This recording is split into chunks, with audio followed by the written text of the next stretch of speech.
Now, in an industry that is overwhelmingly white and male, what are the biggest challenges that you face as a Black woman in sports media? As a woman and then as a Black woman is the idea of being questioned of your ability. Hello, and welcome to Amplified Voices, where we highlight Black voices around the world that are making an impact within their respective industries. My name is Debbie Alamru, and I'm your host. Today, I am joined by the woman who Kobe Bryant deemed the Oprah of sports. She's a trailblazing, barrier-breaking force to be reckoned with. She was the first female sports editor in the UK when she led the Give Me Sports women's team and is now the director of daily content for the International Olympic Channel. The one and only Benny Bonsu. Welcome to Amplified Voices, Benny. How are you? I'm good. What an introduction. Oh my God. No, I'm great. How are you? And thank you for having me. I'm well, thank you. It's a pleasure. It's a pleasure. So getting right into it, Benny, how old were you when you first realized that you had such a passion for sports? From the age of 11, it's a change of culture because sports wasn't a big deal going to school in Ghana, but then in the UK, the school that I went to was just part of the culture for us. Okay. So from 11 to 16, learning the ropes, learning the culture. At 16, I realized that this is just going to be part of my life for the rest of my life.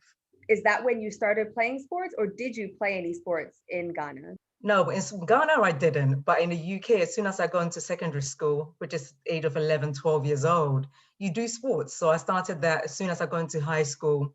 I did field hockey, netball, football, athletics, name it. I did it. I didn't have a life outside of school. So I did all the sporting activities that I can get my hands on. I love that. So what impact did sports have on you as a person? I always say this, and people, I don't know whether they believe it or not, but I just felt that if I hadn't have done sports, I wouldn't be where I am today. So I literally owe my whole life to it, because getting involved in sports gave me the opportunity to learn things that I couldn't learn in a classroom, right? So confidence building, communication, teamwork, even friendships. I don't learn that in a classroom. I learned that off the field of play. And all the people that I know now in my life are people that I did sports with when I was in school. So all the opportunities I've had is sports, either sports or politics, So I owe my life to sports, everything. Wow, that's deep.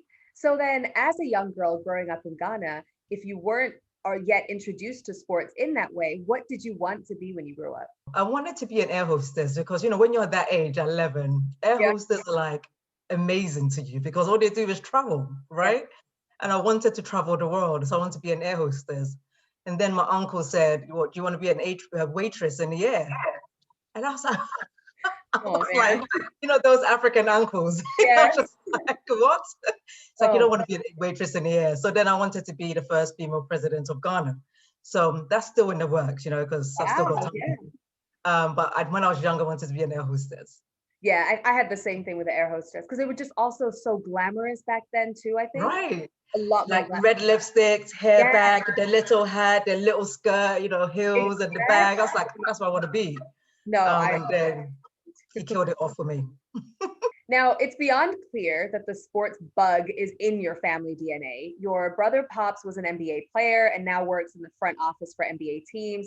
You have another brother, Benson, who leads athlete partnerships at Twitter, and another brother, Kojo, who's a retired basketball player. Now, did your parents then encourage and support the passion that you all clearly have for sports? If you're African, sports doesn't come first. It's education. It does, right? So for us, education was first. And the sports was a bonus, but you had to do well in school. We've always been in sports and we've never left sports. We're going to do it for the rest of our lives. But that's simply because we love it, So it's either we're participating in it or we're doing the business of sports. And the only reason for it is because it's given us so much in our lives, right? And what we've learned, and we always say this, our parents didn't struggle this hard to bring us here for us to get the opportunity that we have in sports to just stay here. We're here to learn and take that knowledge back home. So it sounds like there's only 3 of us in sports, but there are more Bonsus in sports, and one day we hope to take all the knowledge back home to Africa. That's powerful. I love that a lot. Now, in an industry that is overwhelmingly white and male, what are the biggest challenges that you face as a Black woman in sports media? As a woman and then as a Black woman is the idea of being questioned of your ability. because people think that you're only here because of your color or because you're here to take a gender box, not because of your knowledge and your skill and your experience. That has never stopped me from doing what I'm there to do, because my focus is not about proving other people right. My focus is about getting in there, kicking the door open and bringing more in. So other women wouldn't have to face what I've had to face within my career. Now, let's not take that lightly, because getting where I was, it hasn't been easy, but I've had some amazing men that have been he for she supporters, right? That have really mentored me and really taught me what I need to do in order for me to deal with these struggles that were ahead of me. The struggles comes with everything, but it feels now in the last, especially in the UK, I always say this, we have racism within, industries, but it's written within the policies and procedures. So it's never in your face. If they don't want you, it's, oh, we don't have vacancies for you, or, this is not for you, it's not right for you. But over the last 2 years, more heightened, where people have grown wings and they'll say you're only here because you're a woman, or you're only here because you're a Black woman and you're trying to take a box. The thing is, with anything you do, you're going to face challenges, but what's your focus and what's your purpose, what you dare to do? And I think for me, how I've dealt with it is realizing that if one is in, one can open the door for two to come in, and then the two can open for three to come in. And the more we change that, it will stop all this nonsense of dealing with unnecessary struggles that you need to deal with within this industry. No, absolutely. And on that note of opening the door for others to come in, I know that you mentor young women of color who are coming up in the industry after you and are still facing the same experiences that you had to overcome to get to where you are now.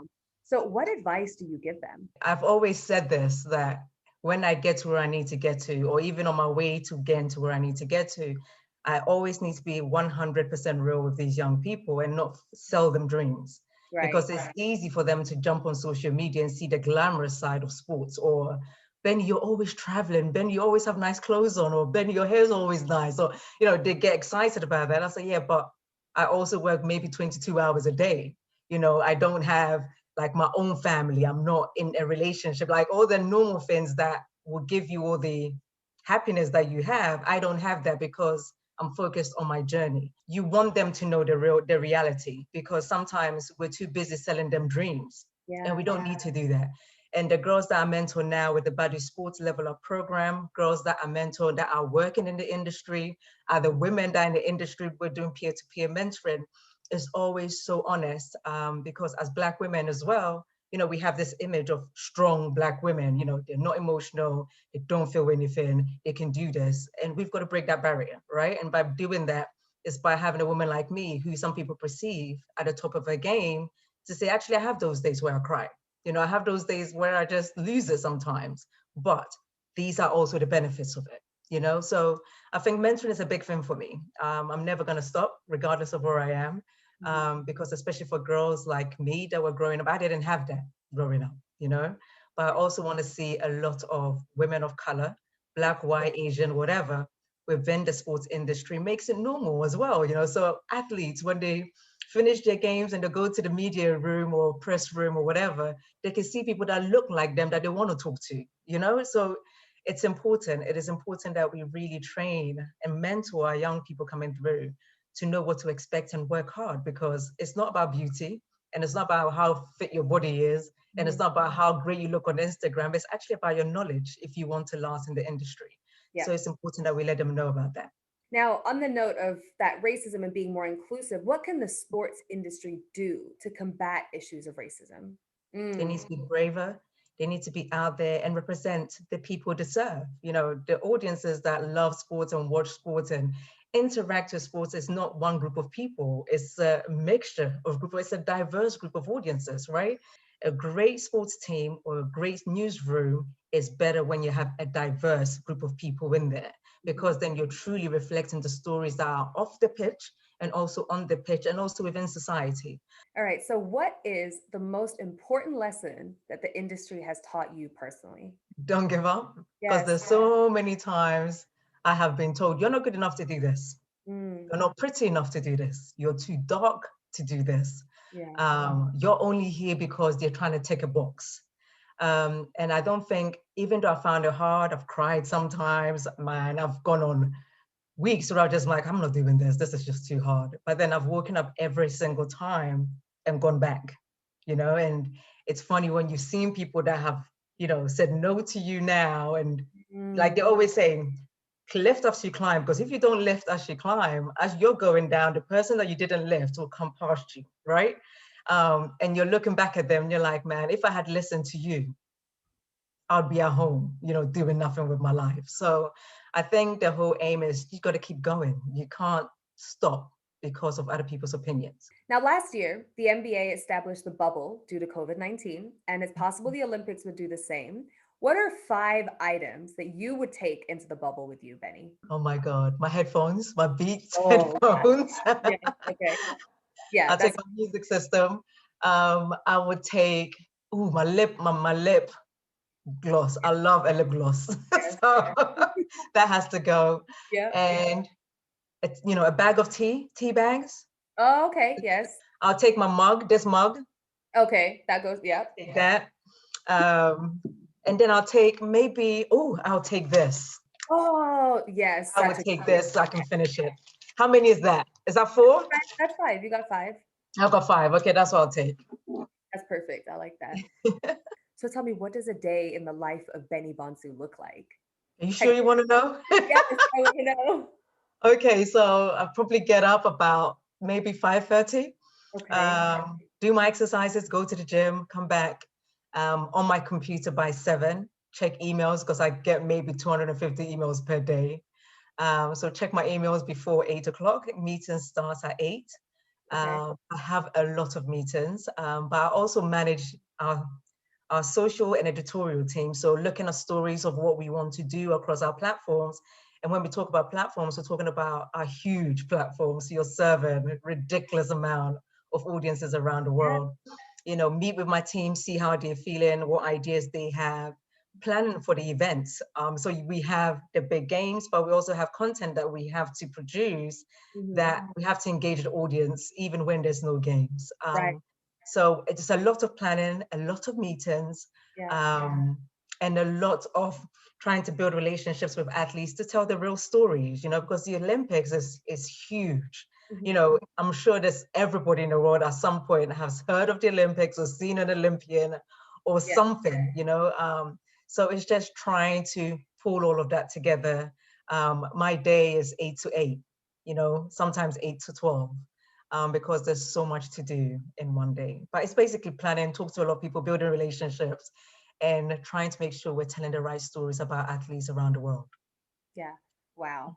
Now, in 2019, you were recognized for your leadership and exceptional contribution to moving the sports industry forward and honored at the Leaders Sports Awards. What do you want to be the outcomes of all of your work? I want to be able to use it to really impact and grow sports across Africa. I always say this, Africa is the last frontier. And when it comes to sports, Africa leads the way. If you think about African athletes around the world and all the different leagues, if we were to take all of them and take them back to Africa and really build the infrastructure and really educate our leaders that sports can actually, contribute to the economic development of our countries, they would take it seriously. So I think all the stuff that I've done all over the years is all about capturing the knowledge that we need to really take Africa from here to the next level. That's what I want my legacy to be. The woman that went, learned, came back, and really built this infrastructure for Africa to succeed when it comes to sports. Yes, absolutely. Ooh, that's powerful. You are also a UN Women's Ambassador and advocate for ending violence against women. What about that cause is so important to you? I feel that that's so important because when we talk about violence and abuse of women, it's not always just physical. We have the mental abuse of women as well. And I think it was something crazy like 1 in 4 women abused daily. And as women, if we're not recognizing that and not bringing that to the forefront of conversation, then we're failing women, and I feel that it's an education. We've got to educate not just women, but also men, and ensuring that we're in a society where we care about each other. Some women, they don't know where to start in asking for help, right? Some can't ask for help, and some suffer in silence. So over the years, it's using my platform to really highlight this problem, but also educating women that there is support. And even if you don't want to come out for the support, there are people that you can talk to. It is important that we build that community that's supportive around women and men that also go through domestic violence. It's so important. Yeah, absolutely.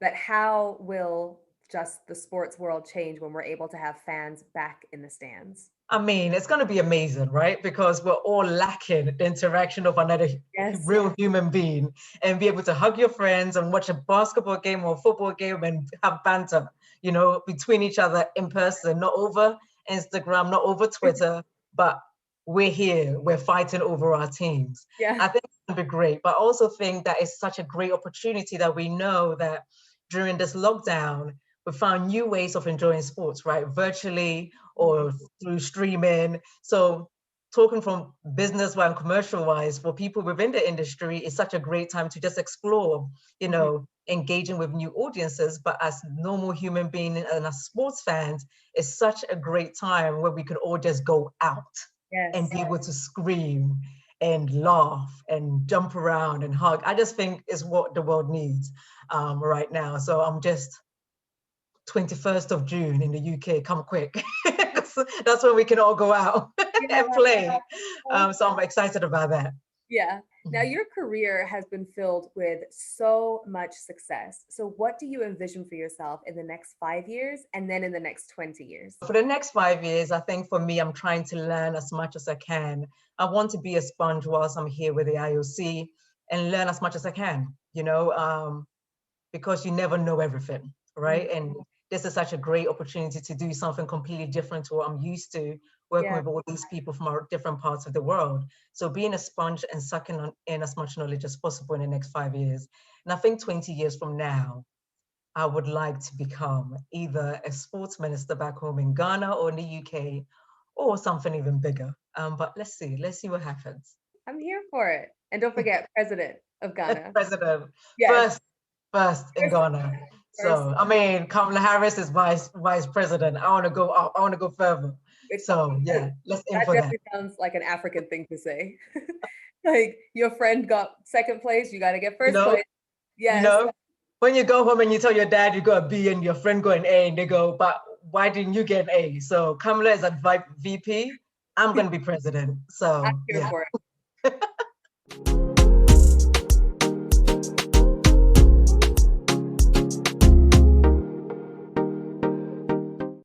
All right, so now it's time for my favorite part of the interview where I get to play a game with my guest.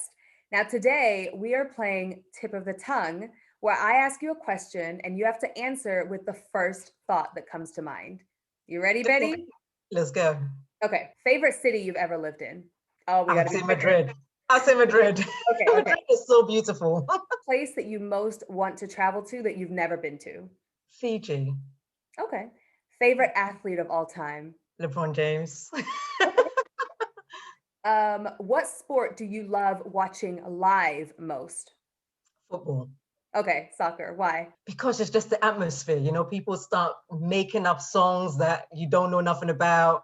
People abusing each other, having bands on the side, becoming friends with people you wouldn't normally become friends with. Yeah. They'll go from the station to the stadium, always bands.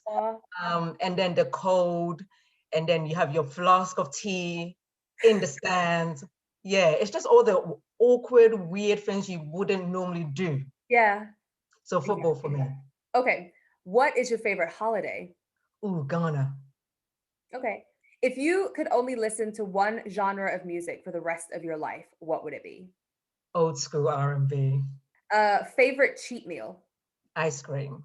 Okay. What is your ideal way to unwind? Yoga. Oh, okay. What's the first thing that you do when you wake up in the morning? The first one I do in the morning is watch Al Jazeera. Oh, okay. Every day, without fail. Okay, perfect. That's it for Tip of the Tongue.